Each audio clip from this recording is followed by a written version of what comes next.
બોડેલીને આધુનિક અને વ્યવસ્થિત નગર બનાવવાની દિશામાં મોટું પગલું.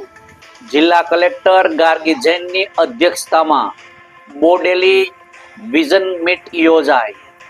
નમસ્કાર, સહજ ન્યૂઝ સાથે હું છું ગોપાલ ભેસાણીયા. બોડેલીથી અમારા પ્રતિનિધિ શિલ્પા શાહ પાસેથી મળતી માહિતી મુજબ બોડેલી શહેરને સુવ્યવસ્થિત, આધુનિક અને પ્રગતિશીલ નગર તરીકે વિકસાવવાના હેતુથી છોટા ઉદેપુર જિલ્લાના કલેક્ટર ગાર્ગી જૈનના અધ્યક્ષસ્થાને બોડેલી વિઝન મીટનું આયોજન કરવામાં આવ્યું હતું. બોડેલીના સ્વામિનારાયણ મંદિર હોલ ખાતે યોજાયેલી આ બેઠકમાં શહેરના સર્વાંગીક વિકાસ માટે મહત્વપૂર્ણ ચર્ચા અને માર્ગદર્શન આપવામાં આવ્યું હતું.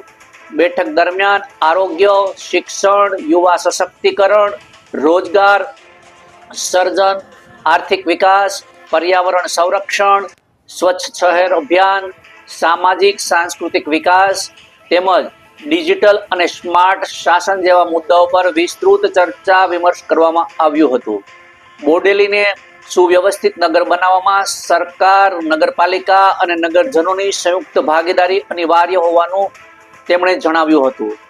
વર્ષ 2011ની વસ્તી ગણતરી મુજબ 36,880 વસ્તી ધરાવતું અને 7 વોર્ડમાં વહેંચાયેલું બોડેલી શહેર છોટા ઉદેપુર જિલ્લાનું મહત્વપૂર્ણ આર્થિક કેન્દ્ર છે. જિલ્લામાં સૌથી વધુ હોસ્પિટલો, શાળાઓ, વાણિજ્ય વિસ્તારો તથા શહેરી રહેણાંક વિસ્તારો બોડેલીમાં આવેલા છે. ગુજરાત સરકાર દ્વારા બોડેલીને નગરપાલિકા તરીકે જાહેર કરવામાં આવતા શહેરના વિકાસ માટે નવી તકો સર્જાય છે. શહેરી માળખાકીય સુવિધાઓ માટે રસ્તા, નિકાસ વ્યવસ્થા, પાણી પુરવઠો, સ્ટ્રીટ લાઇટ અને સ્વચ્છતા પર ભાર મૂકવામાં આવ્યો છે. હાલમાં કન્સલ્ટન્સીની નિમણૂક પણ કરવામાં આવી છે, જે સમગ્ર શહેર માટે પાણી પુરવઠા, ડ્રેનેજ લાઈનો, ડીપીઆર 90 દિવસમાં તૈયાર કરવામાં આવશે. આ પ્રોજેક્ટનો કુલ અંદાજિત ખર્ચ આશરે 80 કરોડ રૂપિયા રહેશે, જેમાં એસટીપી, ડબલ્યુટીપી, નવી પાણીની લાઈનો, ભૂગર્ભ ગટરની લાઈનો, પમ્પિંગ સ્ટેશન, ઓવરહેડ ટાંકીઓનો સમાવેશ થશે. સાથે જ બોડેલી નગરમાં નગરપાલિકા ક વર્ગ મુજબ સ્વર્ણિમ જયંતિ મુખ્યમંત્રી શહેરી વિકાસ યોજનામાંથી અંદાજે 7 કરોડ રૂપિયાની મંજૂરી આપવામાં આવી છે, જેમાંથી શહેરના રસ્તાઓ, પેવર બ્લોક, સ્ટ્રીટ લાઇટ અને હાઈ માસ્ટર ટાવર જેવા વિકાસ કામો હાથ ધરાશે.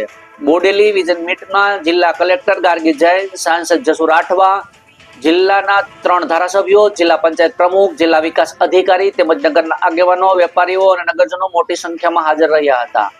બેઠકની બોડેલીના સર્વાંગીક વિકાસ માટે સ્પષ્ટ દિશા અને દ્રષ્ટિ પ્રાપ્ત થઈ હોવાનો આશા વ્યક્ત કરવામાં આવ્યો હતો.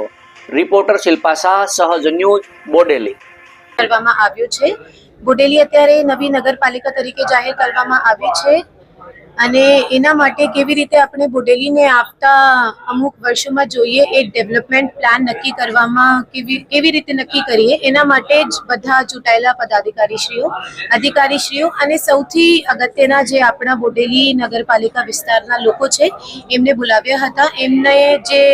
એમની રજૂઆતો છે, એમની જે પ્રોબ્લેમ્સ છે અને ખરેખર આ લોકો બોડેલીને કેવી રીતે જુએ છે આવતા 20 વર્ષમાં, 25 વર્ષમાં, આ બધા લોકોએ રજૂ કર્યું છે અને એના મુજબ એક ડેવલપમેન્ટ પ્લાન નક્કી કરવામાં આવશે, જેનાથી આપણે ડેવલપ્ડ પ્લાનિંગ કરીને બોડેલીને એક સ્માર્ટ સિટી, જે ફ્યુચરિસ્ટિક સિટી આપણે જેમને કહીએ, આ સિટી બનાવી શકીએ. Thank you.